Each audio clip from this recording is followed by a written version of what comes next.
하나님 말씀은 신약성경 요한복음 16장 16절에서 21절까지입니다. 제가 가지고 있는 성경책으로는 174쪽에서 175쪽에 걸쳐 있습니다. 찾으신 분들은 한 목소리로 함께 읽겠습니다. 조금 있으면 너희가 나를 보지 못하겠고 또 조금 있으면 나를 보리라 하시니 제자 중에서 서로 말하되 우리에게 말씀하신 바 조금 있으면 나를 보지 못하겠고 또 조금 있으면 나를 보리라 하시며 또 내가 아버지께로 감이라 하신 것이 무슨 말씀이냐 하고 또 말하되 조금 있으면이라 하신 말씀이 무슨 말씀이냐 무엇을 말씀하시는지 알지 못하노라 하거늘 예수께서 그 묻고자 함을 아시고 이르시되 내 말이 조금 있으면 나를 보지 못하겠고 또 조금 있으면 나를 보리라 하므로 서로 문의하느냐? 내가 진실로 진실로 너희에게 이르노니 너희는 곡하고 애통하겠으나 세상은 기뻐하리라. 너희는 근심하겠으나 너희 근심이 도리어 기쁨이 되리라. 여자가 해산하게 되면 그 때가 이르렀으므로 근심하나 아기를 낳으면 세상에 사람 난 기쁨으로 말미암아 그 고통을 다시 기억하지 아니하느니라. 아멘. 잠시 기도합니다. 진리의 영이신 성령님, 이 시간 하나님 말씀 앞에 그토록 사랑하시는 주의 자녀들이 섰사오니 이 시간 이 성경 말씀에 담긴 참된 진리가 밝히 드러나게 하셔서 진리로 저희들의 본성을 바꾸시며 저희들의 삶의 모든 것을 새롭게 하시고 온전케 하시는 하나님의 능력의 시간이 되게 하옵소서. 감사하며 예수님의 이름으로 기도하옵나이다. 거룩한 주일로 하나님께 예배하기 위해 나오신 여러분들, 또 인터넷으로 참여하고 있는 여러분 모두에게 동일한 복과 은혜가 하늘로부터 부어져 여러분을 통해 온 세상으로까지 흘러가기를 주님의 이름으로 축복합니다. 조금 있으면 또 조금 있으면 이라는 제목으로 말씀의 은혜를 나누고자 합니다. 설교 제목을 이렇게 정한 것은 본문에서, 우리가 읽은 본문에서 계속 반복되고 있기 때문입니다. 조금 있으면 또 조금 있으면, 이것이 사실 제자들이 깨닫지 못하고 있는, 알아듣지 못하는 말씀입니다. 우리가 살펴보는 이 말씀 바로 앞에 하나님께서 성자 하나님과 성령 하나님이 한 분 되심을, 그러니까 서로가 서로의 포함관계, 그러니까 성자 하나님은 성령 하나님을 포함하고 성령 하나님도 성자 하나님을 포함하셔서 성자 하나님과 성령 하나님이 다른 인격이지만 한 분이신 것을 설명하고, 마지막에 바로 성자 하나님과 성부 하나님이 또한 하나님 되심을 설명함으로써 성부, 성자, 성령 삼위 하나님이 일체이신 것을 설명을 했습니다. 근데 그동안은 우리가 이 삼위일체라고 하는 이 말씀이 그저 신학적이고 좀 사변적인 것처럼 가르쳐졌고 우리가 이해했습니다만, 우리가 그동안 이 요한복음을 통해서 깨닫게 되어진 그것은 바로 삼위일체 교리라고 하는 것은 이 세상의 결국이 어떠할 것인지, 우리가 이 세상에 태어나서 살다가 마침내 이루게 될 인생의 끝에 그 영광이 무엇인지를 가르쳐 주시는 것이 삼위일체였다라고 하는 것을 깨닫게 되었습니다. 그래서 이 요한복음은 요한복음 16장 15절에서 실질적으로는 이제 예수님의 가르침이 끝나는 것으로 보인다 라고 말씀을 드렸는데, 그러면 이제 오늘 읽은 16절 이하의 말씀에서 17장에 이제 대제사장의 기도문이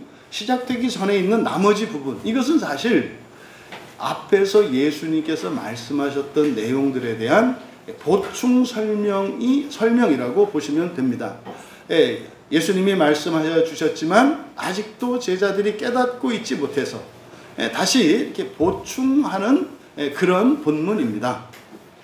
이제 한 절씩 살펴보면 16절에 조금 있으면 너희가 나를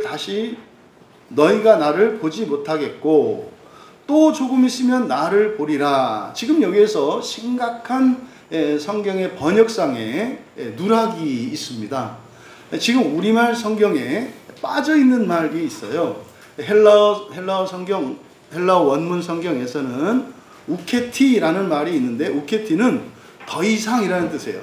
더 이상 뭐뭐하지 않다라는 뜻이거든요. 근데 이 우케티라고 하는 이 말은 성경에서 굉장히 특별하고 중요한 의미를 갖는 말입니다. 대표적인 것을 하나 들면, 이제 성경에서 말하는 결혼이라고 하는 것은 둘이 하나 되는 겁니다. 그러니까 결혼을 한다는 의미는, 그러니까 결혼 이전과 결혼 이후는 어떻게 달라지냐면, 결혼 이후에는 각각의 인격을 가지고 사람들이 살아갑니다만, 결혼 이후에는 두 사람이 하나가 되어서 살아가는 것을 의미해요. 그러니까 결혼은 단지 어떤 형식이나 이 세상의 제도가 아니라, 이거는 존재론적으로 큰 변화가 일어난 게 결혼입니다. 그러니까 사실상 이 세상의 제도 가운데 결혼 제도라고 하는 것은 종말에 사람이 신으로 변하는 부활에 대한 예표적인 의미를 가지고 있어요.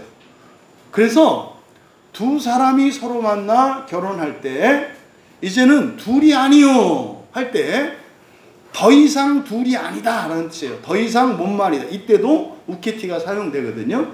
그러니까 둘인데 하나라는 거예요. 이해할 수 없는 겁니다.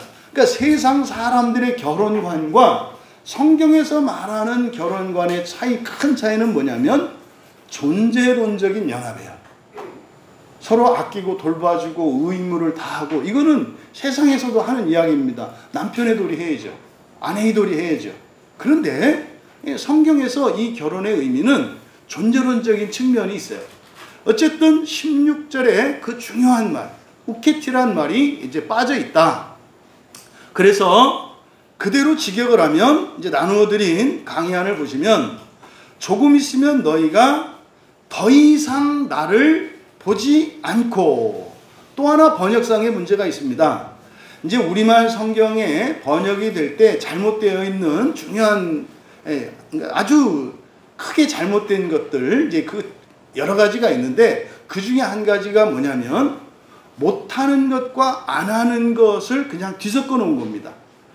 여러분, 교회를 나오는 일은요, 그러니까 이제 신자가 교회를 나오지 않는 것은, 또 교회를 오는 것은 할 수 있고 안 하는 겁니다. 여러분들은 할 수 있어서 나오셨고, 오지 않은 사람들은 안 나온 겁니다. 못 나오는 게 아니에요. 그런데요, 불신자들은요, 할 수 없고 그래서 못 나옵니다. 그러니까 종종 말씀드리잖아요. 교회 나오는 일을 사람들이 마음만 먹으면 나올 수 있다고 생각을 해요. 그런데 말입니다, 여러분들이 새처럼 하늘을 나는 것보다 더 어려운 것이, 예수님을 믿지 않은 사람들이, 그러니까 복음을 듣지 않은 사람들이 교회에 나오는 일은 불가능에 가까운 일입니다. 예외적으로 하나님께서 특별한 은혜를 주셔서 교회에 이끌려 나오는 사람들이 있어요. 그러니까 제가 만난 분들 중에 이렇게 어느 날 그냥 퇴근해서 집에 가는데 눈을 딱 들어보니 늘 다니던 길인데, 그날 자기가 다니던 길에 교회가 있다는 걸 처음 봤대요. 그래서 여기가 뭐지? 하고 그냥 들어왔답니다. 이건 이제 실제로 어떤 분의 간증이에요. 이제 그런 분도 있더라고요. 그래서 아무리 이제 이렇게 들어봐도 뭐 그 사람이 누구에게 복음을 들었거나 그 사람을 기도한 적이 없어요. 근데 이제 제 생각으로는 그 사람이 모르는 누군가가 기도를 했겠지라고 저는 이제 짐작을 하는 거예요. 근데 본인 입장으로는 그런 게 없는데 그렇게 왔다는 거예요. 근데 그만큼 사실은 아주 예외적인 경우를 제외하고는 스스로 교회에 나오는 일은 여러분이 새처럼 하늘을 훨훨 나는 것과 같은 거예요. 그러니까 여러분들은 이게 교회를 나올 수 있기 때문에 당연한 것처럼 여기겠습니다만, 새들이 하늘을 날 때, 야, 놀랍다, 이런 애들 없어요. 그냥 늘 날아다녀요. 여러분들이 걸어 다니고 숨 쉬실 때, 야, 놀랍다, 이렇게 안 하잖아요. 오히려 그게 귀찮아지지 않습니까? 그런데요, 안 하는 것과 못하는 것은 굉장한 차이가 있습니다. 근데 지금 우리말 성경에 이렇게 안 하는 것을 못한다고 번역되어 있는 경우들이 적지 않아요. 지금 여기가 이제 그런 경우입니다. 너희가 나를 보지 못하겠고 그랬잖아요. 못하겠고 라고 하면은, 이거는 할 수 없다는 뜻이거든요. 근데 성경은 그렇게 되어 있지 않습니다. 보지 않는다예요. 보지 않는다. 여러분, 볼 수 없는 것과 보지 않는 것은 완전히 다르죠. 보지 않는 것은 내가 주체적으로 능동적으로 하는 일입니다. 여러분들이 인간관계에서 누군가가 여러분에게 큰 피해를 끼치거나 여러분에게 큰 상처를 줬어요. 그때 뭐라 그래요? 내가 다시는 너를 보지 않겠다. 뭐 이런 거죠. 그런 거죠. 근데요, 여러분이 사랑하는 누군가가 큰 사고를 입어서 너무 큰 부상을 입은 거예요. 그때는 뭐라 그래요? 지금 가자 그러니까. 도저히 나는 볼 수가 없어. 견딜 수가 없으니까. 그러니까 볼 수 없는 것과 안 보는 것은 완전히 달라요. 여러분, 볼 수 없는 것을 하나님이 잘못했다고 하실까요? 아니에요. 보지 않는 것은 잘못하는 겁니다. 여러분들이 미국에 사셔요. 근데 비행기가 다 끊겼어요. 이제 곧 추석 명절이 오지 않습니까? 그런데요, 올 수 없잖아요. 올 수 없잖아요. 근데요, 같은 아파트 단지에 살아요. 추석 명절인데 안 와요. 같아요? 같은 단지에 사는데 부모님을 찾아뵈지 않는다. 이건 100% 뭐예요? 지옥 갈 사람이에요. 이건 단순히 세상의 도리만이 아니에요. 안 하는 것과 못하는 것의 무게감은 어마어마할 정도로 다릅니다. 그러니까 지금 성경에서는 너희가 더 이상 나를 보지 않는다 그래요. 못한다가 아니라.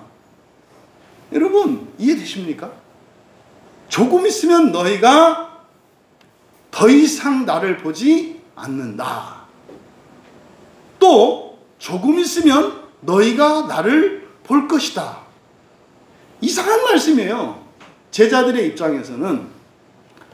근데 지금 이제 뒤에 17절에 보시면 제자들이 예수님이 하신 말씀을 알아듣지 못했기 때문에 예수님의 말씀을 반복하거든요. 근데 뒤에 제자들이 그 말을 안 하니까 번역하시는 분이 우케티, 더 이상이라는 말을 빼버렸고, 이제 번역자들이 이거는 의도적으로 뺀 거예요. 모를 수가 없거든요. 있는데 그 왜 해석을 안 해요? 그리고 이 우케티라는 단어는 성경에서 특별한 의미를 가지고 쓰이는 단어이기 때문에 뺄 수가 없습니다. 그 다음에 또 반대로, 그러면 제자들이 뒤에서 이렇게만 반복한 게 아니라 17절에 있는 내용이 뭐 있습니까? 이유를 달아놨잖아요. 왜냐하면 17절에 또 내가 아버지께로 감이라 이렇게 돼 있지 않습니까? 17절에. 그러니까 요 내용도 그러면 16절에 써야지. 근데 써야 할 거는 안 쓰고, 빼지 말아야 할 거는 빼는. 그래서 이런 성경 번역상에 이런 실수들이 있다. 그런데 이제 성경을 기록한, 이제 신약 성경을 기록한 이제 고대의 헬라어 문서들이 있습니다. 사본들이죠. 근데 어떤 사본에는 17절에 있는 것처럼 그 이유금은 바로 내가 아버지를 향해 가기 때문이다. 여기 그대로 직역하면 왜냐하면이거든요. 왜냐하면 내가 아버지를 향해 가기 때문이다 라고 하는 이 말이 어떤 사본에는 들어가 있어요. 이게 이제 시리아 사본에는 요 구절이 이렇게 들어가 있습니다. 어쨌든 16절의 이 말씀, 이것은 사실상 이제 우리말 성경으로는 잘 안 나타납니다만 이 우케티가 빠져있기 때문에 잘 표시가 안 나는 거예요. 위에 10절을 가보세요. 16장 10절 같이 읽겠습니다. 의에 대하여라 함은 내가 아버지께로 가니 너희가 다시 나를 보지 못함이요. 거기에 다시라고 되어 있지 않습니까? 이게 우케티입니다. 더 이상은 나를 보지 못함이요.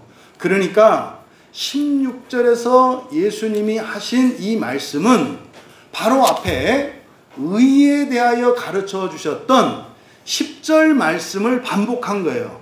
여러분, 의가 뭡니까? 죄가 뭡니까? 라고 할 때 여러분들은 그리스도인으로서 최소한 대답을 갖고 계셔야 해요. 죄가 뭡니까? 완전하지 않은 것입니다. 결핍이 있고 결함이 있고 늘 불안한 겁니다. 이게 죄예요. 성경에서 말하는 도둑질하고 나쁘고 도리 못하고 이거 아니라니까요. 성경에서 이 교회에서 말하는 죄라고 하는 개념은 이게 몰상식하고 부도덕하고 불법적인 것을 나타내는 말이 아니에요. 성경에서 말하는 죄라고 하는 것은 하나님의 수준의 완전에 이르지 못한 것을 죄라고 합니다. 그러니까 여러분, 신적인 완전함을 가진 사람이 있을까요? 없을까요? 없죠. 신은 그만두고 사람으로서도 완전하지 않은걸요. 사람으로서도 완전하지 않은데 어떻게 신적인 기준에 대어서 완전한 사람이 있겠어요? 그러니까 성경에서 의인은 하나도 없다, 모두 죄인이다 라는 말이 당연한 말 아닌가요? 그런데 죄라는 이 단어의 개념을 이렇게 우리말 사전의 개념으로 사람들의 일반적인 상식적인 의미로 죄라는 의미를 받아들이니까 교회 다니는 사람들은 수준 이하의 사람들이구나라고 생각할 수밖에 없는 거예요. 그러니까 세상 사람들한테 이렇게 저렇게 말할 게 아니라 무엇을 가르쳐 줘야 돼요? 성경에서 말하는 언어들은 우리가 사용하는 언어를 차용하지만 의미가 다르다는 거예요. 그래서 여러분 주변에 있는 분들에게 한번 물어보세요. 혹시 교회에서 이렇게 죄라고 하는 말이, 죄인이라는 말이 뭐라고 생각하시나요? 우리 목사님이 숙제를 내서 그러는데 그 죄인이라는 말이 뭐라고 생각하세요? 그럼 얘기하실 거라고요. 그러면 진짜로 그렇게 생각하셨네요.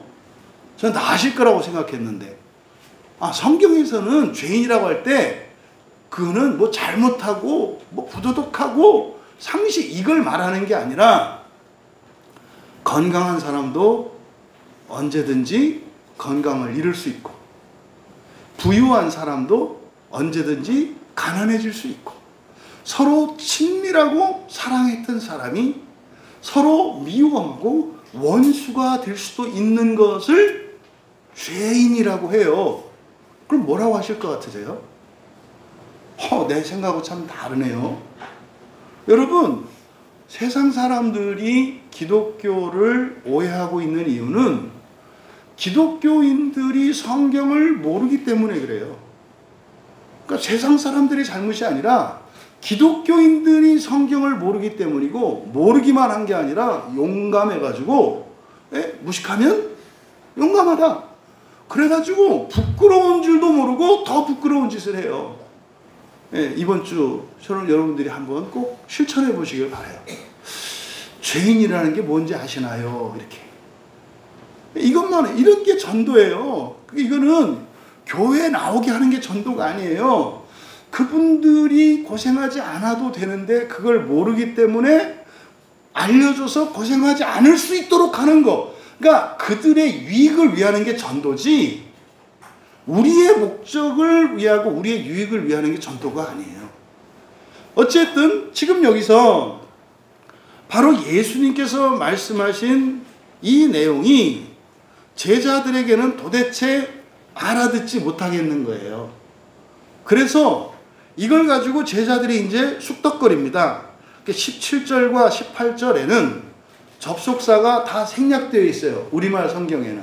그러니까 16, 17, 18절은 인과관계로 다 묶여 있습니다. 그러므로 이렇게 돼 있어요. 그러니까 16, 17, 18 이것은 한 덩어리로 보셔야 하는 거예요. 예수님께서 16절에 하신 말씀은 사실 뭐다? 앞에 있는 10절에 대한 반복이다. 왜? 못 알아듣고 있으니까. 뭘 못 알아들어? 의가 뭔지를 몰라. 의가 뭔지를 몰라. 그래서 뭐 교회 안에서조차 믿음으로 의롭게 된다, 뭐 이신칭의다 얘기하는데 의롭게 되는 게 뭡니까? 라고 물어보면 놀라운 것을 몰라. 그러면 아니 이신칭의가 뭡니까? 그랬더니 막 이신칭의를 믿는데 그게 뭡니까? 그랬더니 몰라. 그러면 그게 믿는 거예요? 안 믿는 거예요? 그거 믿는 것도 아니고 뭣도 아니야. 그러니까 모르는데 알고 있는 것처럼 착각하는 거다 이 말이에요. 그러니까 사실은 적지 않은, 아니 너무나 많은 그리스도인들이 그저 뭡니까? 뭐 그냥 로봇이나 아바타가 되어가지고 지성은 빼버리고, 지성뿐입니까? 인격성 자체를 빼버리고 그냥 왔다 갔다 하는 그런 사람들이 너무 많아요. 여러분, 제가 목사가 되고 나서 맨 처음 이렇게 굉장히 놀랐던 게 뭐냐면 기독교라는 말의 뜻을 모른다는 사실이었어요. 좀 충격이었거든요. 옛날에 그 새가족들 그 교육을 제가 담당을 했었는데, 새가족 교육 하다가 뭐 의도적으로 물어본 게 아니에요. 우연찮게 물어본 거거든요. 근데 놀라울 정도로 거기 한 15분이 계신데요. 한 분이 당황해 하는 거예요. 기독교 뜻이 뭐죠? 그러니까 이게 물어본 게 아니라 당연히 부가 의문문으로 물어본 거예요. 알 거라고 생각하고. 근데 얼굴이 막 이게 당황하는 빛이에요. 그러니까 제가 감 잡죠. 이분 기독교라는 말 뜻이 뭔지 모르는구나. 감 잡은 거예요. 그래서 다른 분들한테 일일이 물어봤거든요. 근데요, 기독교가 뭔지 몰라요. 아니, 여러분들 기독교인 아니신가요? 근데 맞대요. 근데 기독교가 뭔가요? 여러분, 기독교의 뜻도 모르는 기독교인이 기독교인입니까? 말도 안 되잖아요. 그러니까 아니, 기독이라고 하는 것은 한자입니다만 그게 이제 그리스도에 대한 가차잖아요. 예, 뭐 우리가 그 외래어를 갖다 쓸 때 뭐 텔레비전이라는 것은 우리나라에서 만들어진 게 아니니까, 예, 영어를 가져다가 이제 그 발음만 쓰잖아요. 이제 기독이라고 하는 이 말이, 예, 헬라어 크리스토스, 이게 이제 우리가 성경 그리스도라고 하는 거거든요. 그리스도라는 말을 중국에서 없는 단어니까 한자로 쓸 때, 한자는 원래 뜻글자지만 사실 한자는 소리만 갖다 쓰는 경우도 있거든요. 외국어 같은 경우. 그래서 프로스펙스라고 하는, 뭐 이게 상표 광고는 아닙니다. 프로스펙스라고 하는 단어가 없어요. 그러면 이제 그 중국 사람들은 그걸 한자로 써야 될 거 아니에요. 나름대로 쓸 거 아니겠습니까? 뭐라고 쓸지 몰라요. 저는 이제 친구들끼리 그랬죠. 불로수 배수라고 썼죠. 이렇게 발음이 비슷하니까 프로스펙스, 그러니까 불로수 배수, 뭐 이러지 않을까? 이제 그 만든 거죠. 이 기독이라는 말이 그런 거예요. 그래서 발음은 내비두고 우리는 문자만 가져와서 우리식으로 기독이라고 있죠. 그러니까 기독이라고 하는 것은 뭡니까?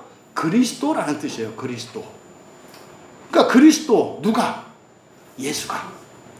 예수가 그리스도인 것을 믿는 사람들, 그것을 그리스도인이라고 하거든요. 근데 그리스도는 히브리어로 말하면 메시아예요. 구약 성경에는 구약 성경은 히브리어로 쓰여 있고, 히브리어로는 그리스도가 메시아거든요. 그러니까 메시아, 그리스도, 기도 다 같은 말이에요. 그러니까 이것은, 그러면 기독교 할 때 그 기독이 그리스도라는 뜻인데 또 그리스도가 뭔지 알아야 되잖아요. 그리스도는 그냥 한마디로 얘기하면 남 도와주는 사람들이에요. 남 도와주는 사람들. 그러니까 그리스도인은 뭐 하는 사람들이에요? 남 도와주며 살기로 작정한 사람들이에요. 원래 세상은 누구를 위해서 살죠? 나를 위해서 살아요. 기껏해야 작은 우리를 위해서 산다고요. 우리는 나 안에 포함되어 있는 거예요. 사람마다 나밖에 모르는 이기적인 사람, 개인적인 사람이 있고, 조금 더 넓은 사람은 우리를 위해서 살죠. 세상을 보세요. 세상의 흐름이 점점 좁혀가지 않나요? 이제는 나라와 민족을 생각해요. 이제는 우리 도시, 우리 마을을 생각해요. 또 우리 가문을 생각해요. 근데 이게 점점 줄어들어서 어떻게 돼요? 이제 대가족 제도가 와해되면서 이제는 사촌도 남이야. 그죠? 요즘에 거의 사람들의 인식이 그렇단 말이에요. 이 사촌들의 가정사는 우리와 상관없는 것처럼. 이게 제 생각으로는 1970년대부터 이제 한 50년 걸린 것 같아요. 왜냐면 제가 중학교 때 그 핵가족이라는 단어를 배웠거든요. 대가족에서 핵가족. 우리 같은 경우도 뭐 할머니하고 뭐 형님네 우리 조카들까지 다 모여서 4대가 이렇게 살았었는데, 근데 핵가족이라는 걸 얘기하더라고요. 되게 신기했어요. 아니, 결혼했다 다 따로따로 산다고? 막 웃었다고요. 그랬더니 또 뭐 서울에는 뭐 아파트라는 게 있다네요. 뭐 이렇게 집 위에 집이 있는데 똑같은 게 이렇게 지어지네. 아, 그러면은 위층에서 막 쾅쾅쾅 뛰면은 아래층은 시끄럽겠네. 아, 그때 이미 층간 그 소음 문제를 예측한 거죠. 그때는 그게 참 우스운 이야기, 재밌는 이야기였는데 지금은 이제 그 정도가 아니라 뭡니까? 이제는 한 가족도 각방을 쓰죠. 식구가 여러분들이 일주일에 한 번이라도 온 식구가 함께 모여서 밥을 먹고 있다면 굉장히 건전하고 훌륭한 가정이에요. 이게 우리네 현실입니다. 온 가족이 일주일에 단 한 번이라도 다 같이 식탁에 둘러앉아서 밥을 먹는 일이 특별한 시대가 됐어요. 시대 정신은 이렇게 점점 좁혀가서 분리를 시킵니다. 성경은요, 합치거든요. 하나님이 사람이 되어서 이 땅에 오신 것은요, 하늘과 땅을 합치려고 하는 거예요. 근데 세상은 어떻게 해요?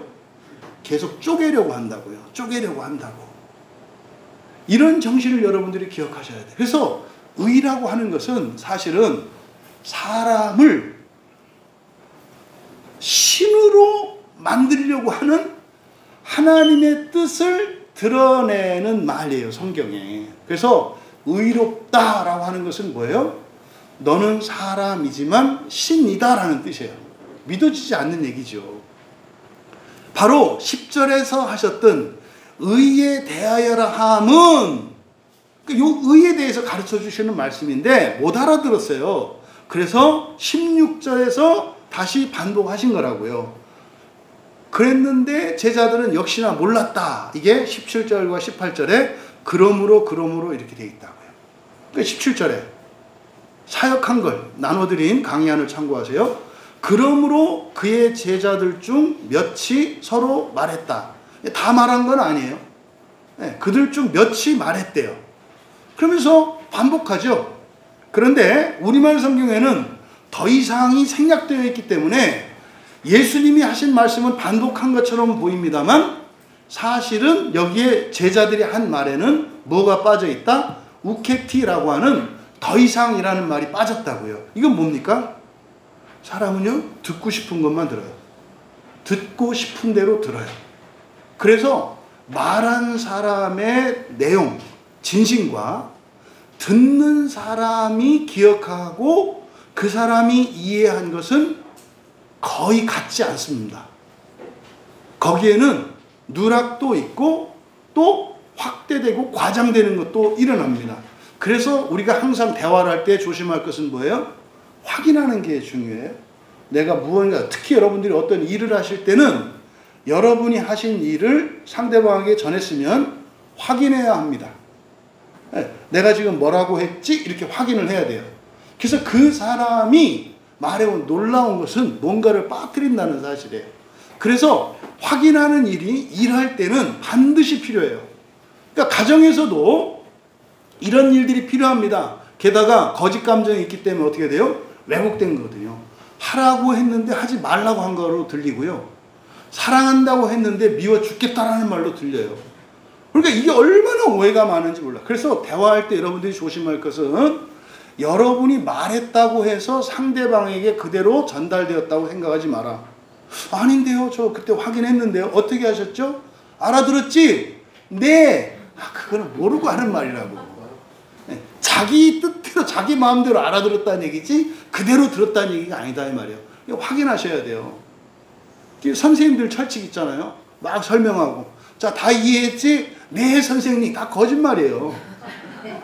그거 믿으면 망하는 거예요. 그러니까 이제 맨날 그러지, 교무실에서. 이상하다. 애들 전부 다 이해했는데 시험만 못 보는지 몰라.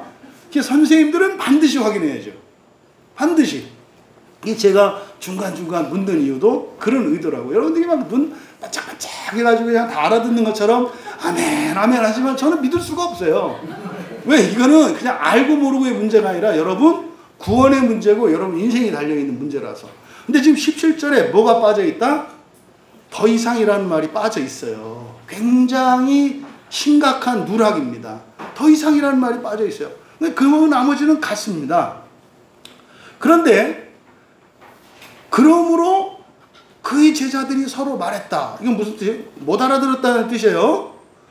그러면 지금 이들이 반복한 말, 그냥 우리들은 뭐 조금 있으면 뭐 예수님을 안 본대. 또 조금 있으면 예수님을 본대. 근데 이유가 뭐래요? 아버지께로 가기 때문이래. 이게 뭔 말이야? 이거는 굉장히 중요한 말이고 이것은 앞에 10절에 있는 다시 말해 의에 대해서 가르쳐 주시는 말씀이라고 그랬잖아요. 또 이제 18절에 가니까 그러므로 그들이 말하였다. 그러니까 이 그들은 17절의 그들과 다른 그들처럼 보여요. 왜냐하면 17절에서 그들 중 몇이라고 말했기 때문입니다. 그러니까 그때 말하지 않았던 다른 그들이 이제 말한 거예요. 그러니까 이들은 다른 게 있군 거예요. 나는 뭐 그런 건, 그건 알겠는데, 대충 알겠는데, 나는 조금 있으면이라고 하신 게 뭔지 모르겠어요, 이거야. 그러니까 우리는 그가 말하는 것을 알지 못했다. 그러니까 뭐야? 조금 있으면이라는 말을 난 모르겠어. 그거 몰라? 아니, 예수님이 뭐 어디 가신다잖아. 그러니까, 우리가 안 본다는 얘기고, 뭐 좀 있으면 뭐 본다고 하는 거 보니까, 또 오시나 보지. 그런데 나는 왜 조금 있으면 그러시지? 이게 이제 18절에 다른 제자들의 말이에요. 그러니까 전체적으로는 바로 제자들의 의문점이 세 가지예요. 첫째는 지금은 안 보는데 조금 있으면 또 볼 거라는 거. 그러니까 조금 있으면 안 보는데 또 조금 있으면 본다는 거. 이게 무슨 말인지 모르겠고, 첫째. 두 번째로 그 이유. 예수님이 아버지께로 가기 때문에 그렇다고 하는 것이 또 이해가 안 되고, 또 다른 무리, 18절에 또 다른 무리들의 의문은 뭐였어요? 조금 있으면이라는 말이 뭐야? 그러니까 세 가지로 제자들이 모르는 것을 정리할 수 있어요. 그리고 이제 19절에서 이제 그 사실을 아시니까 설명하죠. 근데 사실은 이미 16절에서 10절의 말씀을 반복한 것은 그들이 알고 있지 못하다는 것을 이미 알고 계셨기 때문에 물어보신 거잖아요. 그러면 바로 19절로 얘기하지. 왜 16절, 17절, 18절의 과정을 거칠까? 뭐가 필요하다? 내가 모르는지 자각하는 게 중요해요. 말씀드리죠? 여러분들이 누가 얘기할 때 이제 뭐 회사에서도 그러고 학교에서도 그러죠? 뭘 물어봐. 자, 이거 아는 사람? 그러면 대개는 어떻게 해요? 가만히 있어요. 그러고 나서 이제 선생님이 얘기하고 나면 맞아, 나 저거 알았다. 모르는 거예요. 그리고요, 그런 사람은 평생 몰라요. 알려면 어떻게 해야 돼요? 손을 들어야 돼요. 자기 생각을 말해야 된다고. 맞는지 틀리는지 확인을 해야 된다고요. 손 들고, 선생님, 부장님, 저는 이거라고 생각합니다. 라고 해야 돼요. 왜 못 들어요? 거짓 감정 때문에 못 들어요. 했다가 틀리면 어떡하지? 알고 보니까 알고 있었잖아. 알고 있으니까 망신당할 게 아니라 오히려 칭찬을 받을 거 아니에요. 왜냐하면 알고 있으니까. 선생님이 답을 얘기하고 나니까 알고 있었잖아. 근데 알고 있는 걸 말을 못했잖아. 말을 했더라면 칭찬받았을 거 아니에요. 근데 알고 있음에도 불구하고 속으로 어떤 생각을 했어요? 손들었다 틀리면 개망신이다. 이게 거짓 감정이라고. 모르는 사람은 그 생각 안 해요. 그냥 깨끗하거든. 선생님이 뭘 질문하는지 몰라요. 내가 학생이 모르니까 여기 앉아있지. 선생님이 그걸 왜 물어봐. 가르치면 될 일이지. 아유 잘난 체 하네. 뭐. 이거는 진짜 모르는 거야. 근데요, 틀리면 어떡하지? 이건 뭐예요? 알고 있다고. 근데 그것을 자기 것으로 삼으려면 어떻게 해야 돼요? 말을 해야 돼요. 손들고 말을 해야 된다고. 그렇게 해서 선생님 이거 아니에요? 네. 오 잘했어. 그럼 어떻게 돼요? 칭찬받고 실력이 올라가죠. 근데요, 몰라도 상관없어요. 그거 아니고 이거야. 그러면요, 그거 잊어버려 안 잊어버려요? 절대 안 잊어버려요. 말할 수 있는 여러분 되시기 바랍니다. 그렇게 뭐 50년을 교회 다녔는데 말을 안 하고 있으니 맨날 그 목사가 설교하고 나면 맞아. 그러다가 얻어맞아. 그냥 손들고 얘기를 해야지. 자기 생각을 말을 해야지. 그러니까 지금 16, 17, 18절은 이유 있는 거예요. 뭐 하지 않으면 안 된다? 자기 의견을, 자기가 알고 있는 것을 말해서 확인받지 않으면 안 되는 거예요. 그래서 번거로운 이 과정을 거쳐 예수님이 이미 알고 있었지만 제자들은 자기들이 모르고 있다는 것을 몰라요. 그래서 이 과정을 거친 겁니다. 그리고 이제 실질적인 설명은, 가르침은 19절부터가 되는 거죠. 그래서 예수께서 그들이 자신에게 묻고자 하는 것을 아시고, 제가 지금 드린 설명은 제 마음대로 그냥 상상의 나래를 편 것이 아니라 19절에 그렇게 써 있어요. 제자들이 모르는 것을 알고 있었지만 예수님이 계속 기다리셨다는 거예요. 그래서 여기에 보면 묻고자 하는 것을 아시고, 미완료 시제를 썼어요. 헬라어에서 미완료 시제라는 것은 계속 알고 계셨다는 뜻이에요. 그러니까 앞에 16, 17, 18절의 이 과정은 예수님이 이때서 이 제자들이 하는 말을 듣고 야, 이 녀석들은 몰랐네가 아니라 사실은 뭐라 하셨다? 진즉부터 알고 계셨다. 근데 문제는 얘들이 자기가 모르는 것을 말하지 않아. 그래서 말을 시켜가지고 뭐 한 거예요? 자신들이 모르는 것을 말할 수 있도록 자리를 깔아주신 거라고. 그러니까 여러분, 부모된 여러분, 또 어른된 여러분, 여러분의 자녀들이나 이런 아랫사람들을 가르칠 때 이렇게 하는 거예요. 대놓고 너희 모르지? 이렇게 하는 게 아니에요. 보면 알잖아요. 아는지 모르는지. 저거는 뭐 딱 봐도 모르는지 알겠구만. 왜 안 물어보고 저래? 이러지 말고 지켜주라고. 은근슬쩍 이렇게 돌려서 말을 하라고.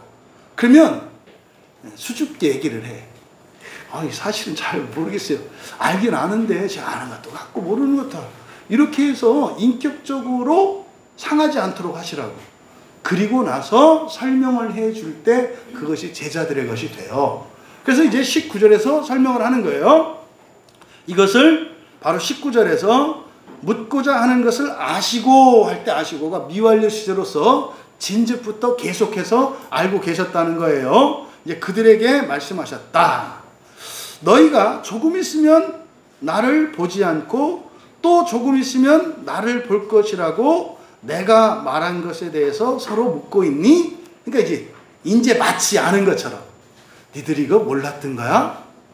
이것도 몰랐어가 아니라, 야, 너희들, 이거 얘기하는 거야? 뭐 이런 거죠. 몰랐냐도 아니야. 니들 아까 내가 한 말에 대해서 지금 말하고 있는 거야?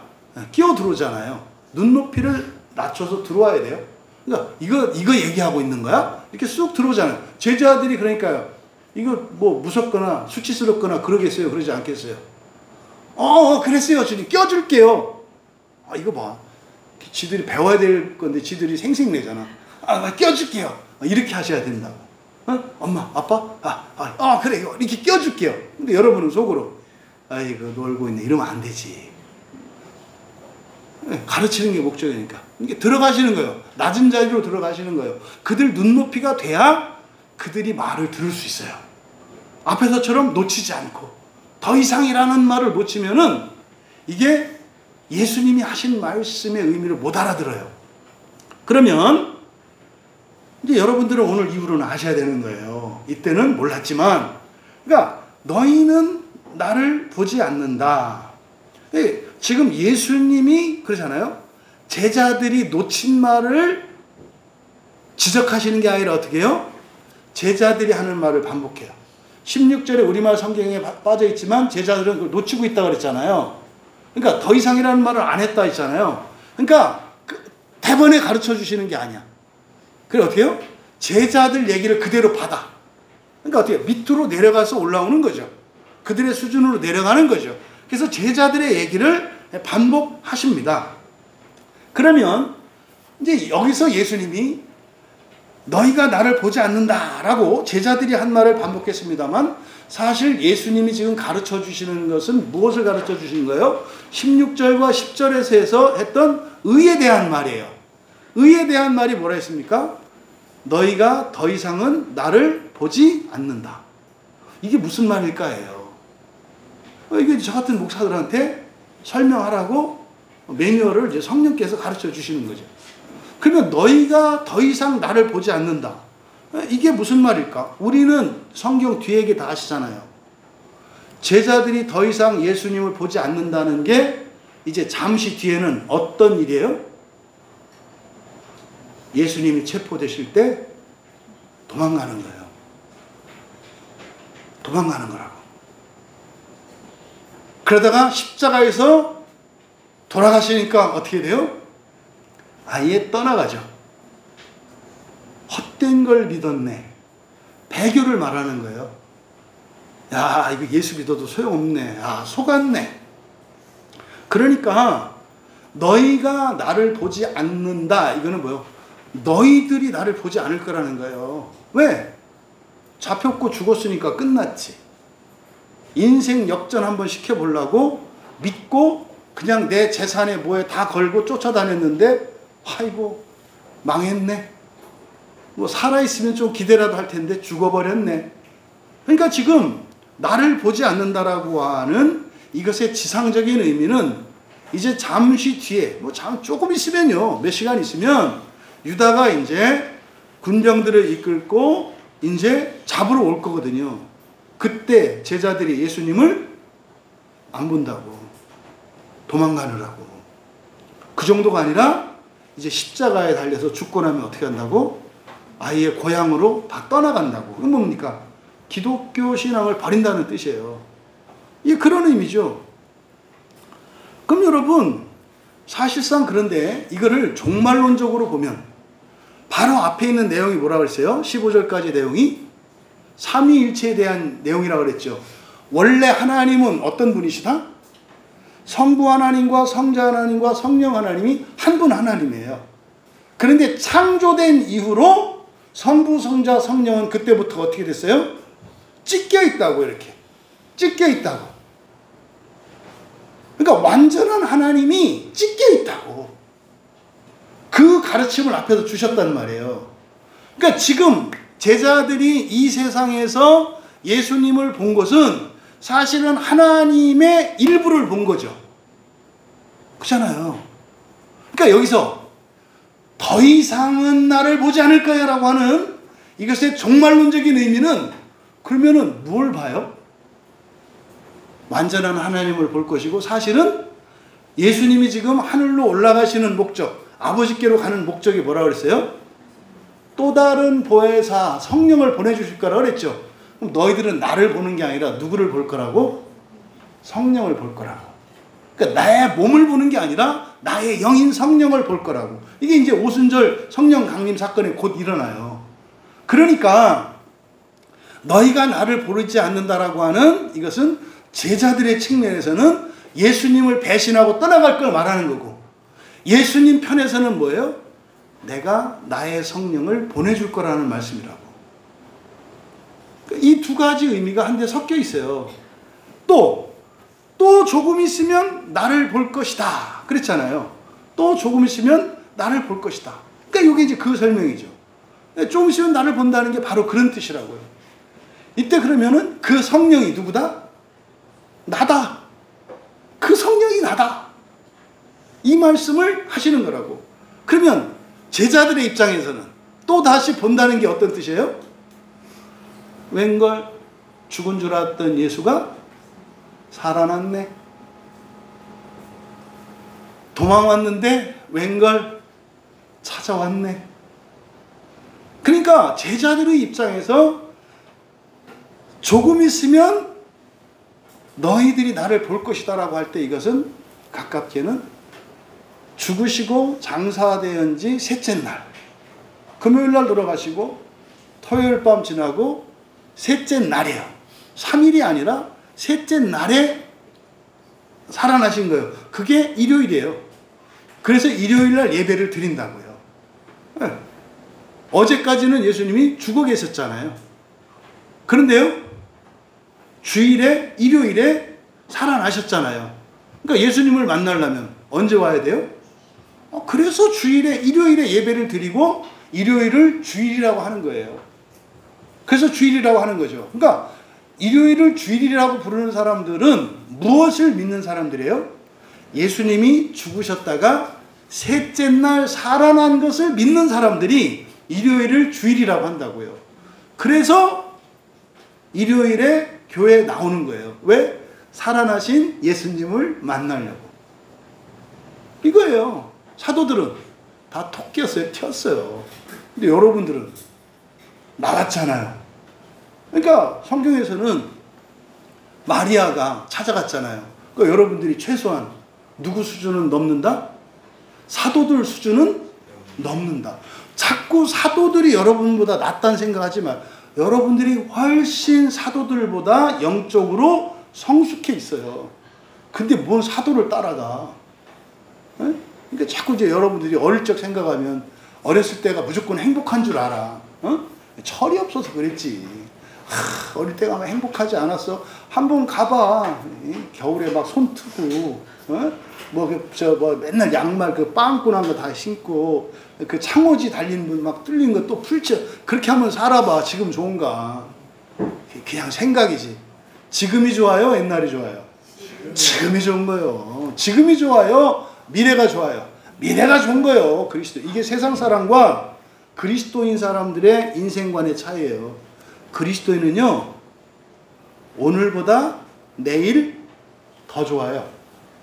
세상 사람은요, 오늘 너무 좋은데 내일 잘못될 수도 있어. 그래서 점집 가가지고 점치는 거예요. 액땜 하려고. 근데 그리스도인 안 가는 이유는 뭐예요? 아니, 어차피 더 좋아질 건데, 그거 왜 가? 이게 달라요, 인생관이. 그래서 뭐라 했어요? 오늘은 지난날 중에서 가장 영광스럽고 복된 날이에요. 근데 앞으로는 가장 초라한 날이야. 가장 작고 초라하다고. 그래서 여러분이 아침에 눈 뜰 때 그리스도인은 어떻게 한 거예요? 와, 오늘은 새로운 날을 사겠네. 근데 세상 사람은 또 사냐? 이게 그리스도인과 세상 사람들의 차이예요. 근데 창조를 믿는 사람들은 날마다 새로워질 것을 믿습니다. 그러니까 여기서 예수님이 조금 있으면 또 나를 볼 것이다 라고 하는 이 말씀은 바로 그런 의미. 우린 성경을 아니까. 살아날 것이고, 일요일, 셋째 날이 일요일에 살아날 것이고, 살아나기만 한 게 아니라 도망간 이 녀석들 찾아가서 밥상도 차려주잖아. 밥상도. 고기도 구워주고 이렇게 하시잖아. 그러니까 그걸 말하는 거죠. 그리고 이게 종말론적으로는 사실은 뭐예요? 종말론적으로 제자들은 예수님을 보고 말고 할 게 없어요. 왜죠? 하나가 될 거니까. 우리는 서로 보는 존재가 아니라 뭐 할 거다? 연합될 거거든. 완전히 하나로 일체되고. 이게 지금 이 말씀 안에 담겨 있는 거라고요. 이것을 가르쳐 주신 거다 이 말이에요. 20절에 진실로 진실로 너희에게 말하노니 너희는 울고, 이게 지금 20절의 말씀. 이거 참 어려운 얘기인데 이거는 불교도도 알고 있고요. 그리고 뭐 도교나 이런 사람들도 다 아는 내용이에요. 근데 기독교인들이 몰라. 이 참 이상하잖아요. 성경이 여러분 유교 경전이나 불경이나 어떤 도교에서 하는 이런 뭐 장자나 노자 도덕경 이런 것보다 못할까요? 정답은 뭐죠? 여러분 성경이 낫습니까? 아니면 도덕경이나 불경이나 다른 어떤 철학책들이 낫습니까? 정답은? 이게 다 이중적이야. 답은 다 쓰는데 뒤에 가서는 딴 얘기해. 뒤에 가서는 불경 봐. 여기서는 성경이요 이렇게 해놓고 가가지고서는 나가가지고서는 막 불경을 보고 마음의 평화를 찾는 법. 막 또 이렇게 또 이제 막 점초해가지고 액을 피하는 법. 그러니까 믿는 것과 아는 게 같아요, 틀려요? 틀려. 그래서 마지막에 우리가 어떻게 해야 돼요? 믿는 것과 아는 것이 일체가 되어야 되죠. 그러니까 우리가 정상이다 이 말이에요. 자격지심 할 필요 없다. 그래서 성경이요 이렇게 해놓고 나가서 불경 보는 게 일반적이다. 인간적으로는. 하지만 온전하지는 않다. 이걸 여러분들이 인정하셔야 한다고. 그러면 여기서 너희는 울고 애통하겠으나 세상은 기뻐할 것이다. 이제 제가 물어볼게요. 지금 예수님 이 말씀. 너희는 울고 애통하겠으나 세상은 기뻐할 것이다. 이 말에서 기쁨이 느껴지시는 분. 질문 자체를 이해 못하신 건 아니죠? 너희들은 울고 애통할 건데 세상은 기뻐할 거야. 이게 기쁘신 분. 그래도 내 사람은 손들 줄 알았네. 그럼 여기서 물을게. 너희는 너희의 근심이 기쁨으로 바뀌실 것이다. 이게 기쁘신 분. 이럴 줄 알았어. 하여튼 자기들이 기뻐져야 좋고 남이 기쁜 거 나하고 무슨 상관이야. 근데 이거 더 심하잖아요. 나는 울고 애통하는데 이제 이거 큰일 날 거 아니야. 지금 요한복음에서 마지막이 새 언약에 대한 말씀이고 새 언약이라고 하는 그 언약을 맺는 조건이 뭐예요? 새 계명을 지키는 거잖아요. 새 계명이 뭐죠? 서로 사랑하는 거잖아요. 서로 사랑하는 게 사실은 뭐예요? 내가 누구를 위해서 아픈 거예요? 당신을 위해서. 내가 당신을 위해서 아픈 게 예수님의 새 계명이라고. 이게 여러분들이 자녀를 낳는 거예요. 그러니까 자녀를 낳아서 키우는 일은요, 새 계명을 따라서 새 언약을 살아간다니까. 그걸 기쁘게 받아들이면 새 언약에 참여하는 거예요. 근데 그것을 거부해. 할 건 다 하면서 이제 막 욕해. 이 새끼가 오늘 어떻게 했고, 인연이 어떻게 했고. 이거는 고생할 거 다 하고 언약에는 참여하지 않는 이게 제일 억울한 거라니까요. 그럼 시간을 거슬러 올라가 보자니까. 옛날에 우리네 선조들, 옛날 엄마 아버지를 보자니까. 옛날 아버지 엄마, 어머니 하면 여러분, 찬민아, 준민아, 니들 그 부모님의 노래 불러본 적 있니? 교회에서 말고. 어머니의 노래 아니? 조금 이제 세대가 우기니까 우리 찬민이 세대는 그 어머니의 노래 알아? 찬민아? 준민이는? 들으면 알 것 같아. 그럼 조금 어린 세대인 우리 민재는 어머니의 노래 아나? 이거 어디까지 가야 돼 이거? 옛날에는 어머니 그러면 어머니라는 단어 자체가요 굉장히 감동적인 단어였어요. 네. 지금도 저는 어머니 그러면 이거 뭉클하거든. 어머니 그러면 그런 거였어요. 왜요? 어머니라고 하는 이 단어 안에는 어머니의 그 삶과 헌신이 딱 들어와. 이게 1원짜리 사탕 하나도 자식 새끼 먹이려고 참던 어머니, 1원을 꺼냈다 집어넣었던 그 어머니가 어머니라는 단어 안에 있다고. 이게 뭐예요? 근데 그거를 고생이라고 생각 안 했어요. 우리 어머니도 그러셨다니까. 아유, 제가 이렇게 그렇잖아 이렇게 가끔 아랫목에 누워있으면 우리 어머니 친구들이 오셔 이렇게 막 얘기해요. 찬재 자? 응 자. 에이구 참 찬재 엄마도 저거 없었으면 진지게 도망가실 텐데. 그렇지. 근데 옛날부터는 틈만 나면 그랬어. 근데 니들 없었으면 진지게 도망가. 근데 거짓말이요. 남편을 사랑했기 때문에 있었던 거예요. 근데 그때 사실은 어머니들은 그를 불행이라고 여기지 않았어요. 그 말도 안 되는 시집살이와 인격적으로 정말 그렇게 무시당하는 상황에서도 애들을 보면 기뻤어. 이렇게 막 힘이 나. 걔 막 얻어맞으면서도 애들 생각하면 웃음이 나와. 그래 패라 죽여라. 애들이 큰다. 얘가 커가지고 우리 애 시켜가지고 너 패라고 시킬 거다. 뭐 이런 얘기를 안 했지. 그런데 기쁨이 있었다고.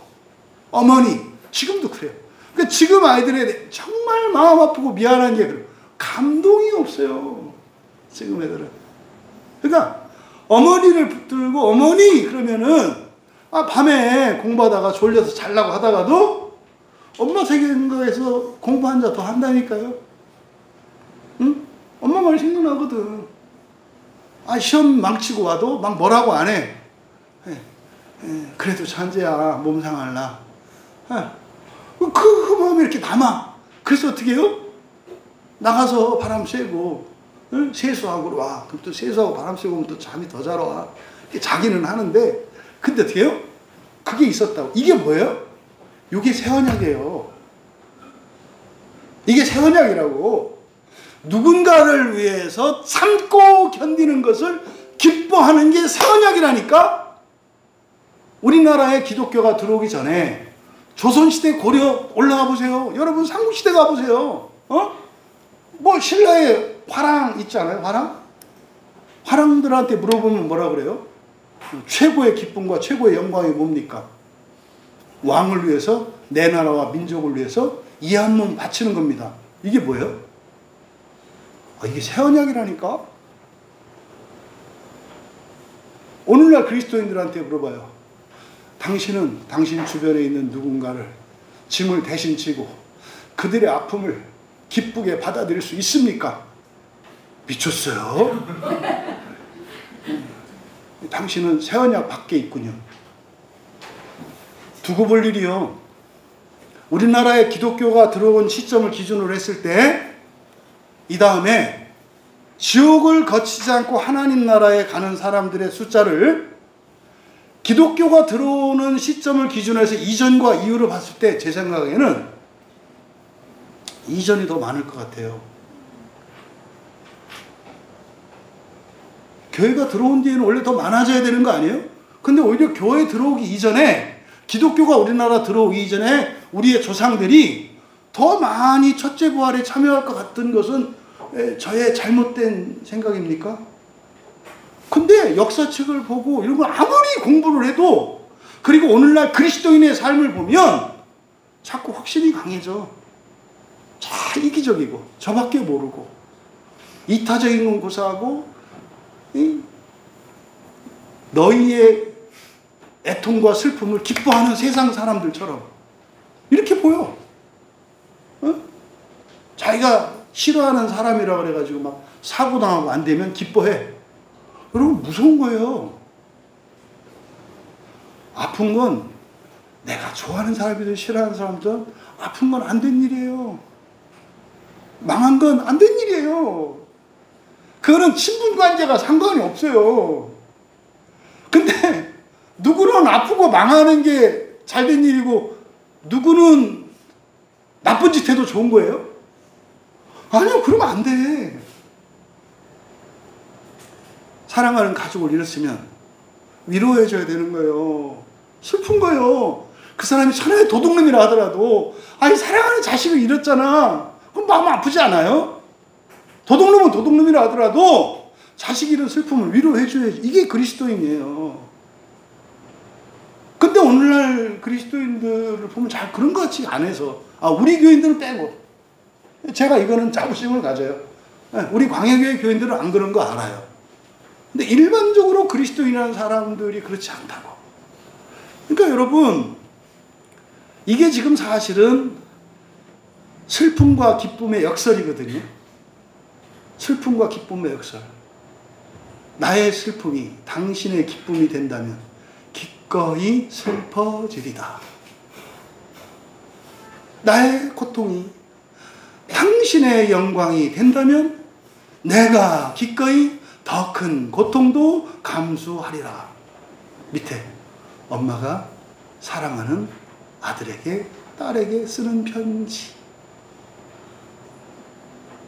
너희만 행복해질 수 있다면 엄마는, 아빠는 얼마든지 아플 수 있어. 이거 아니에요? 이게 사랑의 역설이에요. 이거 교인들만 아는 겁니까? 아니잖아요.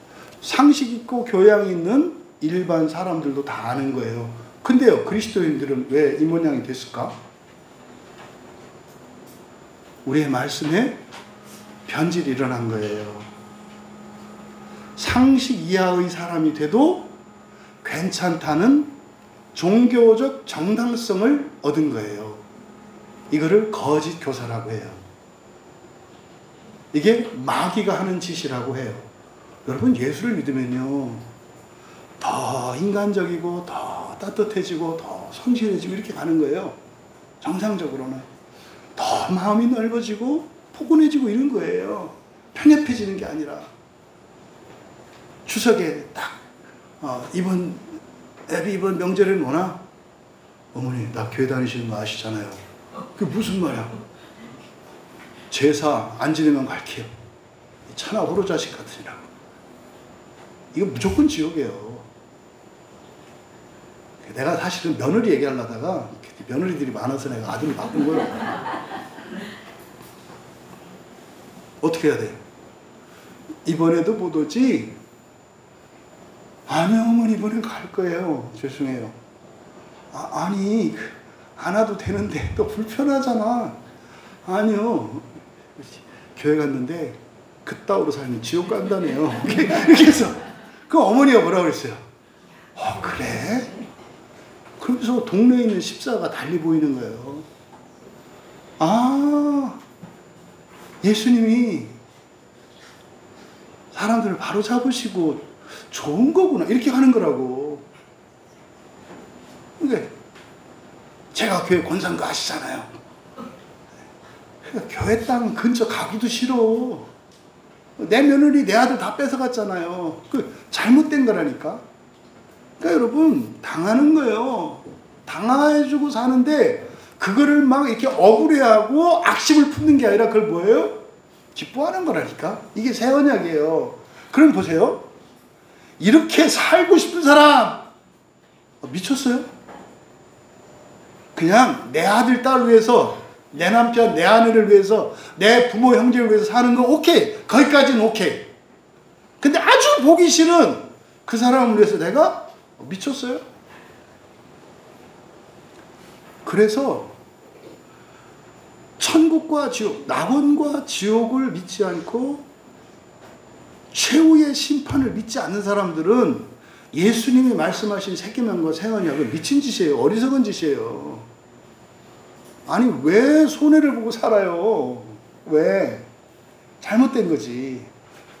그러니까 여러분, 이 기쁨과 슬픔의 역설, 이것은 사실은 뭐에 관한 겁니까? 여러분들에게 죽음과 부활에 대한 얘기예요. 죽음과 부활이라고요. 부활은요, 부활하기 위해서는 반드시 무엇을 거쳐요? 죽어야 부활한다니까요. 죽어야 부활한다고. 죽어야 부활한다는 게 뭡니까? 새로 말하면 알집을 깨야 새가 된다고요. 근데 사람들은 어떻게 생각해요? 알집을 깨지 않고 새가 되는 방법을 궁리하다가 거기서 썩어. 응? 알집을 깨야지. 알집을 깨는 게 뭐예요?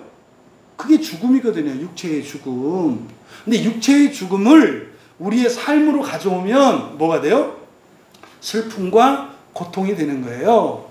여러분들이 살면서 이런 슬픔과 고통을 겪으면 그게 사실은 무엇을 깨는 거라고요? 육체를 깨는 죽음이라고. 근데 그 죽음을 깨는 방법이 두 가지라고요. 여러분들이 살면서 겪는 환난과 고난으로 여러분의 육체를 깨고 죽는 방법이 있고, 또 하나는 진짜로 죽어서 지옥 가면서 죽는 방법이 있다고. 이거를 첫째 사망과 둘째 사망이라고 한다고. 살아서 죽을래요? 죽어서 죽을래요?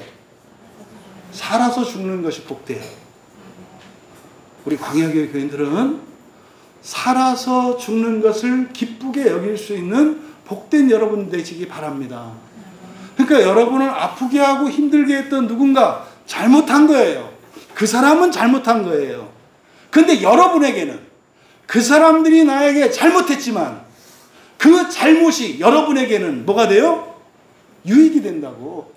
왜? 나를 살아서 죽게 했으니까. 정당화하는 거 아니에요.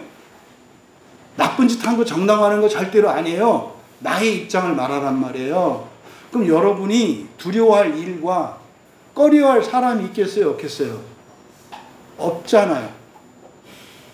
나를 불편하게 하는 사람을 피할 일이에요? 피하지 않을 일이에요? 피하지 않을 일이지만 꺼려지지. 힘드니까.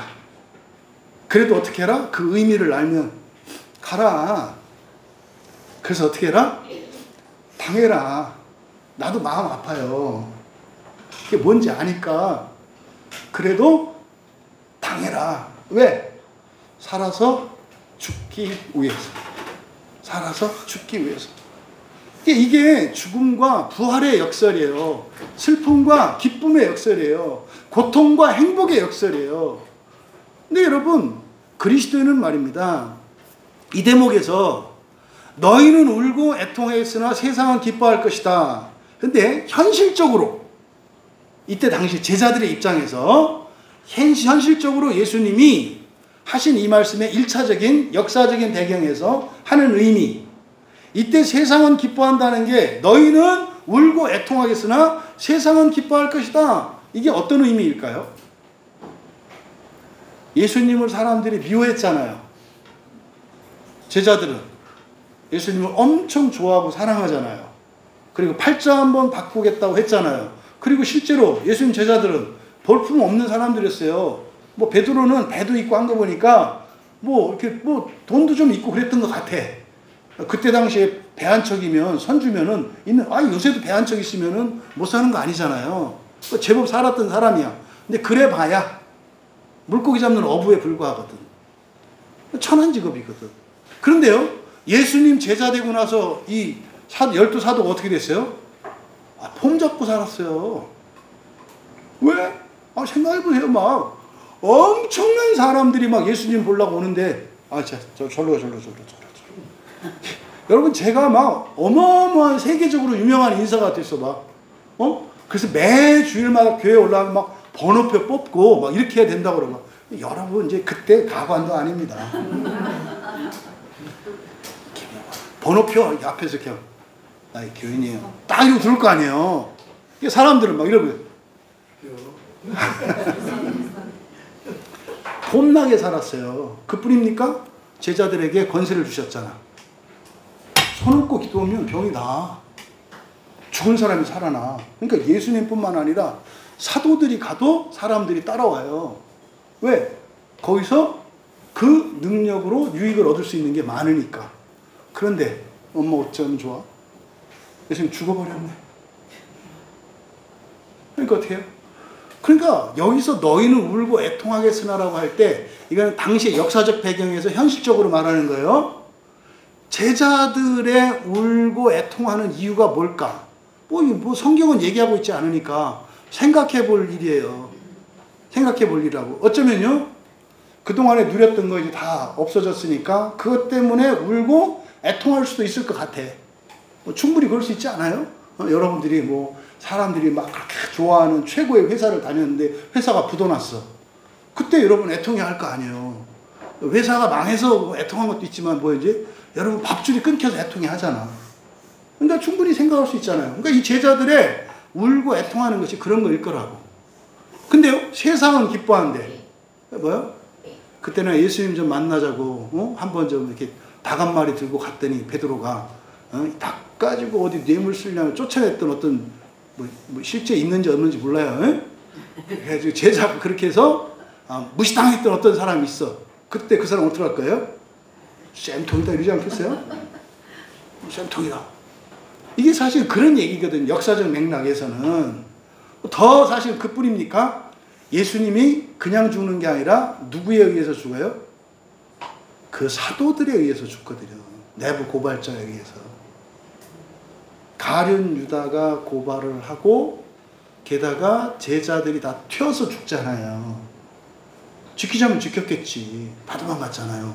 그러니까 세상 사람들은 그 전까지는 뭐라도 좀 있어 보였는데 지들이 주님이라고 하고 하나님이라고 믿던 그 예수를 지키지도 못하고 도망가고 배신해서 팔아 넘기는 걸 보니까 세상 사람들의 입장에서는 고소하겠죠? 아무것도 아니네. 이런 거예요, 이런 거. 그런데 예수님이 뭐라고 했어요? 조금 있으면 나를 볼 것이요. 그랬잖아요. 근데 사실은 예수님이 다시 살아나시잖아요. 그러면 여러분, 비록 제자들이 좀 그랬다 손치더라도 막상 예수님이 돌아가시고 무덤에 장사되었을 때 제자들이 그냥 고향으로 뭐 이렇게 막 튀고 그런 게 아니라 사실은 모여가지고 뭐 대책회의도 하고 그랬을 거 아니에요. 예? 잡히시던 날에 그 모여 있었으니까. 그런데 후회하지 않겠습니까? 특히 베드로 같은 사람은 어떻게 했던 사람이에요? 내가 대신 죽을게 했던 사람이잖아요. 예수님 신상에 무슨 일이 일어나면 내가 대신 죽을게 했던 사람 아니에요. 그런데요, 비겁하게 거짓말까지 했다고요. 위증을 했다고. 나 모른다고. 내가 진짜 그 사람 제자였으면 내 손에 장을 지지라고까지 했다고. 오바까지. 죄책감이 들지 않겠냐고. 후회가 들지 않겠냐고. 그래서 울고 애통하는 이것은 예수님의 죽음과 관계된 것이기 때문에 애통하다라는 말이 쓴 거예요. 이게 뜨레네오라고 하는 말이 이게 애통하다 이렇게 되십니다. 이 애통은 무엇을 슬퍼하는 거라고 그랬어요? 죽음을. 그러니까 예수님이 죽으셨을 때 자신들의 어떤 기득권이나 누리던 영광을 잃어버렸기 때문에도 슬퍼할 수도 있었겠습니다만은 한편으로는 죄책감이 없었겠느냐 이 말이지. 그렇게 울었을 거라고요. 저라도 그랬을 것 같아요. 이게 뭡니까? 청개구리가 우는 이유가 그거잖아요. 청개구리가 비만 오면 우는 이유가 뭐예요? 살아계실 때 말 안 들었던 거. 그래서 어떻게 해요? 죽어서도 말을 안 듣잖아. 죽어서도 반대를 하잖아. 또 하라고 할 때는 또 안 하고, 하지 말라고 할 때는 또 하고. 이게 청개구리의 슬픔이라고. 그러니까요, 이게 마치 그런 거예요. 돌아가신 부모님을 땅에 묻고 나서 맨날 통곡하지. 그러니까 늘 산소가면 마음이 무거워. 여러분 중에 아직도 혹시라도 여러분 부모님이든 여러분이 사랑하는 누군가가 땅에 묻혀 있는데 거기를 갈 때 아직도 슬퍼하십니까? 여러분 그거 바꾸세요. 바꾸세요.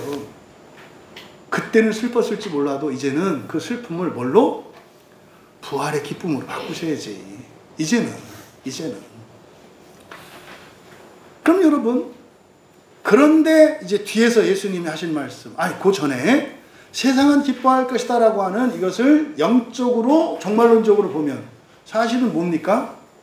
너희들이 사랑함으로, 다시 말해 너희들이 새 언약을 지켜 누군가를 위해서 너희들이 견뎌 아파. 세상은 기쁠 거야. 그래서 너희는 고생하고 열매는 누가 딸 것이다? 세상이 딸 것이라는 거죠. 역사적으로는 예수님이 죽은 거를 좋아하는 거 맞아요. 근데 영적으로는 사실 뭐예요? 그들이 구원을 받는 거죠. 은혜를 받는 거죠. 그러니까요, 일은 내가 하고 열매는 세상이 따먹는다는 거라니까. 그러니까 여러분 오늘 교회 올 때 예수님이 그랬다고. 광야교회 가지? 오늘 또 니들 죽어날 것이다. 그런데 세상이 기쁠 것이다. 똑같은 말씀이에요. 여러분이 교회에 오는 걸 기뻐한다는 얘기가 아니고 여러분들이 애쓰고 수고하는 이 예배의 헌신을 통해서 하늘로부터 부어지는 은혜가 있어요. 그 은혜가 여러분에게만 채워지는 게 아니라 여러분 마음을 가득 채우고 어디로 가요? 세상으로. 그 얘기를 하는 거예요. 저는 정말 이 주일 아침만이라도 이 땅의 그리스도인들이 이 마음으로 이런 슬픔과 기쁨, 죽음과 부활의 역사를 알고 믿고 참여해서 예배를 드린다면 매 주일마다 세상이 더 밝아지지 않을까요? 근데 세상이 우울해지는 이유는 뭐예요? 거부하는 거죠. 누가? 그리스도인이. 오히려 정반대로 어떻게 해요? 세상의 슬픔을 기쁨으로 여기는 아주 겁도 없는 그리스도인들. 이런 거죠. 저는 공부를 안 했는데 기도했더니 1등이 됐어요. 저는 뭐 대충 사업을 했는데 부자가 됐어요. 큰일 날 소리예요. 큰일 날 소리라고. 이런 것들을 여러분들이 영적으로, 지성적으로 분별할 수 있으셔야 한다고. 뒤에서 이제 뒤에 얘기는 다 좋은 얘기죠 뭐. 너희의 근심이 기쁨으로 바뀔 것이다. 그럼 앞으로 바뀌어 보세요. 앞에서 너희는 뭐 했어요? 울고 애통했잖아요. 세상이 기뻐했잖아요. 근데요, 너희의 근심이 기쁨으로 바뀌죠. 그럼 뒤에 생략된 말을 읽어내셔야지. 세상의 기쁨은 뭘로 바뀌어요? 근심으로 바뀌겠네. 근데 이걸 읽어내셔야 된다니까. 이게 독해력 아니에요? 이거 초등학교 때 배우는 거야 이거. 그거 말을 해야 아나? 잘하는 사람은 잘하는 사람은 상 줄 거야. 못하는 사람은 벌 줄 거야. 뭐 이렇게. 여러분, 못하는 사람이 벌 받았어. 그 다음에 뭐가 있겠어요? 잘하는 사람이 상 받는 일이 있겠네. 근데 어떻게 이걸 왜 생각을 안 하지, 사람들은? 성경은요, 여러분의 지성을 자꾸 활용하도록 성경은 쓰여 있어요. 알아듣기 쉽게만 쓰여 있는 게 아니에요. 여러분들이 생각을 하고 느끼게끔, 뜻을 세우게끔 바로 잡아주는 게 성경책이에요. 성경은 이렇게 다 써 있지 않아요. 중간중간 빠져 있는 게 있다고. 뭐 하라고? 스스로 생각해내라고. 스스로 어떻게? 감정을 바꾸라고. 근본 감정을 느끼고 근본 감정을 사랑으로 바꾸라고. 잘못된 뜻을 바른 뜻으로 바꾸라고. 성경은 그런 책이에요. 그러니까 지금 여기에 너희의 근심이 기쁨으로 바뀔 것이다. 괄호치고 뒤에 생략된 게 뭐예요? 세상의 기쁨은 근심으로 바꿀 것이다. 여기서 이제 근심, 이게 리패이기 때문에 슬픔이에요, 슬픔. 근데요, 여기서 쾌재를 부르시면 안 된다고. 너의 근심이 기쁨이 되고 세상의 기쁨이 근심이 될 거다. 아싸, 그러면 그렇지. 이렇게 하면 안 된다고. 그래서 어떻게 해요? 뺀 거지. 여러분들은 그때도 어떻게 해야 돼요? 여러분의 기쁨을 슬픔으로 바꾸셔야 돼. 그들을 위해서 울어야 한다고. 그래서 그들도 그들의 슬픔이 기쁨으로 바뀔 수 있도록. 그러면요, 앞에서 얘기하는 너희가 울고 애통하겠으나 세상은 기뻐. 이거는 거짓 감정. 그죠? 예수님이 죽어서 슬퍼. 슬픈 거 아니지. 왜? 조금 있으면 예수님이 뭐 할 거니까? 부활할 거니까. 이게 거짓 감정이잖아요. 부활하고 나면 기쁠 거 아니에요. 끝난 줄 알았더니 살아났으니까. 그거 아시죠? 경기하다가 졌는데 패자부활전으로 올라가면 더 좋은 거 아시죠? 마음고생은 하지만 떨어졌는데 패자부활전으로 결승에 올라가면 너무 좋거든요. 거기가 우승까지 해봐. 패자부활전을 거쳤기 때문에 더 좋지 않아요? 그거죠. 그러면 승자의 아량을 가져야 한다고. 그리스도인이. 여러분이 예수 믿고 구원받았다고 구원받지 못한 너희들을 비하하고 우쭐거리면 안 된다고. 여러분이 구원의 확신을 갖고 있고 부활이 뭔지 알고 있고 여러분들이 첫째 부활의 소망이 있다는 걸 알면 까불지 마, 이렇게 하는 게 아니라 그걸 어떻게 하셔야 된다고? 마음 아파하셔야 된다고. 그걸 모르는 사람들을 위해서, 그저 그게 다인 줄 알고 희낙락하는 사람들을 위해서 슬퍼할 수 있어야 한다고. 이게 뭐야? 이게 사랑이라니까. 그러니까요, 하나님은 한없이 여러분을 행복하게 해주시고, 한없이 기쁘게 해주시고, 한없이 부욕해 해주셔.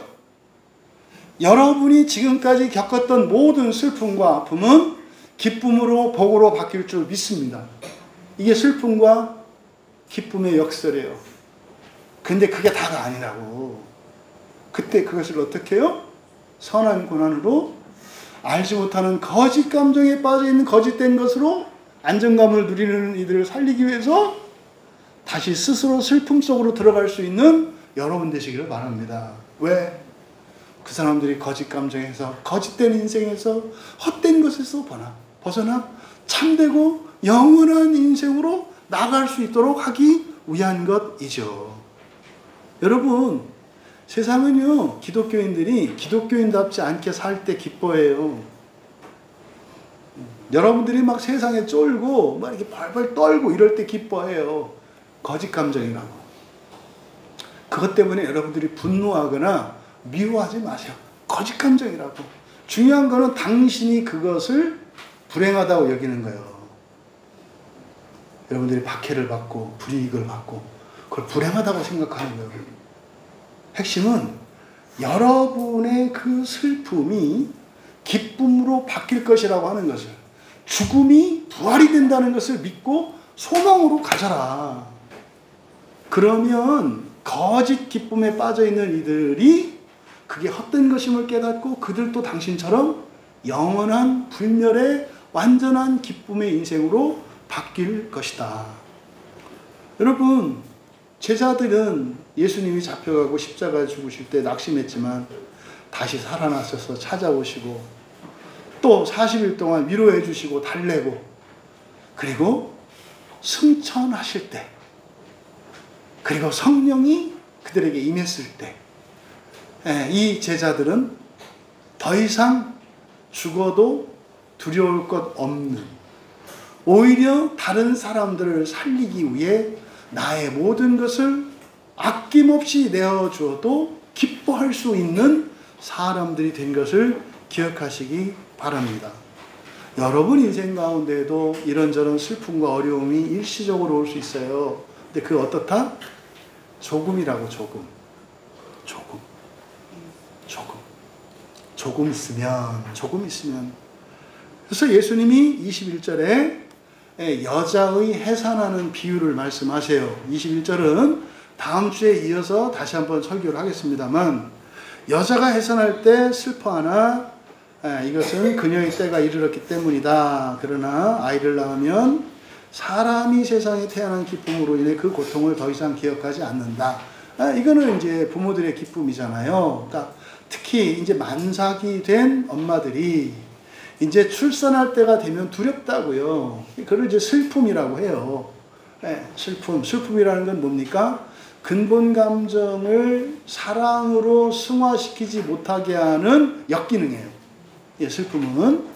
근데 사실은 아이를 낳는 것은 굉장히 기대가 되는 일이지만 고통스럽잖아요. 그래서 그 고통으로 하여금 아기를 낳는 시간을 뒤로 미루고 싶은 마음이 있다고요. 이렇게.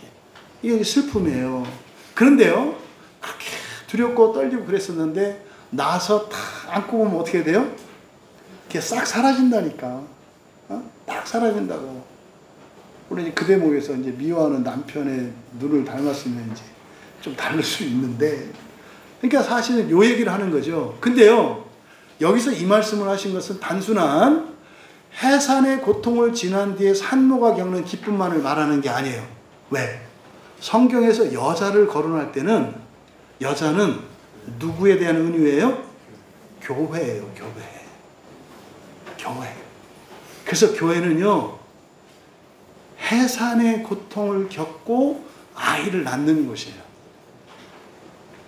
그래서 교회는 항상 뭐가 있어요? 슬픔이 있어요. 고통이 있어요. 저항도 있고 분열도 있고 원래 그런 거예요. 그런데요, 그 과정을 거치고 나면 반드시 뭘 해요? 사람을 낳는 일이 일어나요. 우리 광야교회 교인들은 교회에서 난 사람들이거든요. 대부분. 거의 다 다시 나신 분들이잖아요. 그 여러분들이 교회의 기쁨이잖아요. 그러면 이제 새로 가족이 오면 그게 뭐 하는 거예요? 새로운 신자가 오면 뭐 하는 거예요? 임신하는 거라고. 그럼 와서 뭐 할 거예요? 밝힐기도 하고 그렇게 할 거라고. 근데 그 아이가 어떻게 한다? 때가 되면 낳는다. 그래서 그것의 기쁨이 크다. 그렇다고 해서 한 번에 세 쌍둥이, 네 쌍둥이 이렇게 한 번에 이렇게 임신할 생각은 하지 마라. 많이 힘들다. 쌍둥이 난 사람들 보면 많이 힘들대요. 임신의 기간도 2배로 힘들고 키울 때로 2배로 힘들대요. 그래서 21절에서 이 출산에 대한 비유를 든 것은 바로 영적으로 교회에 대한 이야기이기도 하고, 또 그 고통을 겪는 시간들, 그 고통은 절대로 헛되지 않고 반드시 더 큰 기쁨으로 온다는 것을 교훈하기 위한 겁니다. 여러분, 세상의 시각과 그리스도인의 시각이 달라요. 뭐에 대해서? 바로 이 죽음과 슬픔에 대해서 말해요. 그러면 성경에서는 어떻게 말하냐면 바로 죽음과 부활, 슬픔과 기쁨, 이것은요 계속 교차하면서 순환한다는 거예요. 그리고 순환시켜야 한다는 거예요. 이게 바로 앞에 10절에 대한 설명이라고 그랬잖아요. 그러니까 10절은 의에 대한 가르침이라고 그랬잖아요. 그럼 사람이 신이 되어가는, 의로워져가는 과정은 어떤 과정을 거친다? 기쁨과 슬픔이 교차하며 순환되며 간다는 거예요. 여러분 지금 기쁘십니까? 슬픔을 향해서 살아갈 수 있는 여러분 되시기 바랍니다. 여러분 슬프십니까? 조금만 있으면 기뻐질 것입니다. 여러분의 기쁨과 슬픔은 아주 잠깐이에요. 인생에서 겪는 모든 기쁨도 잠깐이에요. 인생에서 겪는 모든 고통도, 모든 기쁨도 잠깐이라는 걸 잊지 마세요. 중요한 것은 뭡니까? 영원한 기쁨, 완전한 기쁨, 불멸한 기쁨, 그것이 우리의 부활의 소망인 것을 기억하시기 바랍니다. 조금 있으면, 또 조금 있으면 계속 기쁨과 슬픔은 교차하고 순환하며 무한으로 반복할 것이다. 영원할 것처럼 생각하지 마라. 영원한 문제도 없고 영원한 기쁨도 없다. 바뀐다. 왜 이런 일이 일어나는가? 의롭게 되기 위한 것이다. 여러분이 기쁨으로만 살기를 원하고 계속 슬픔 가운데 있을 거라고 생각한다는 것은 부활을 믿지 않는 거예요. 부활의 소망을 잃어버린 거예요. 여러분들이 이 죽음과 부활의, 슬픔과 기쁨의 역설을 깨달으시고 믿으시고 여러분이 지금까지 살면서 있었던 인생사를 깨끗하게 말끔하게 하나님의 의를 입기 위하여 그런 것임을 깨달으시고 정리하시기 바라고, 지금까지 살았던 것과는 다른 거룩하고 씩씩하고 용감한 그런 인생을 살아가기로 결단하시기를 주님의 이름으로 축원합니다. 예, 찬양 준비해 주시기 바라고요. 여러분, 설교는 저의 생각이나 제 말을 하는 게 아닙니다. 하나님의 말씀을 전하는 것이고요. 이것은 구원의 계시입니다. 여러분들이 이 말씀에 새기시고 살아갈 때 정말로 하나님의 창조하시는 일이 여러분 가운데 경험됩니다. 여러분, 난 창조 필요 없는데 그냥 이렇게 살면 되는데, 그러지 마세요. 그러지 마세요. 여러분 인생을 위해서도 그렇고, 사실은 여러분의 인생이 많은 사람들을 살리는 인생이라면 여러분이 더 수고하는 게 아니라 더 의미 있고 보람 있지 않습니까? 또 그렇게 공동체적인 사명감을 가지고 살아가는 것은 여러분 자신만을 위해서 살아가는 것보다 능가하는 인생을 살게 된다는 것을 기억하시기 바랍니다. 하나님의 말씀을 여러분들이 믿고 하나님의 그 선하신 능력을 믿습니다. 나의 모든 슬픔을 기쁨으로 바꾸시고 또 나의 슬픔으로 세상을 기쁘게 하시는 그 선하심을 믿습니다. 기꺼이 주님의 마음으로 살아가기를 원합니다. 결단하며 선한 능력으로 함께 함께 찬양합니다. 우리의 슬픔이 기쁨으로 바뀔 뿐만 아니라 그것은 우리의 기쁨을 위하여 슬픈 것은 온 세상을 함께 기뻐하게 하시기 위한 것임을 믿습니다. 하나님, 나의 슬픔과 아픔이 더 큰 기쁨과 영광을 위한 것일 뿐만 아니라 온 세상과 우리 가문과 우리의 후손들에게까지 기쁘게 하시기 위한 것임을 믿습니다. 그동안 나의 슬픔과 나의 고난을 원망하고 불평하며 두려워하였던 것을 기쁨으로 영광스럽게 여길 수 있도록 은혜를 내려 주시옵소서. 결단하며 나아갈 수 있도록 은혜를 주시기를 우리 함께 기도합니다.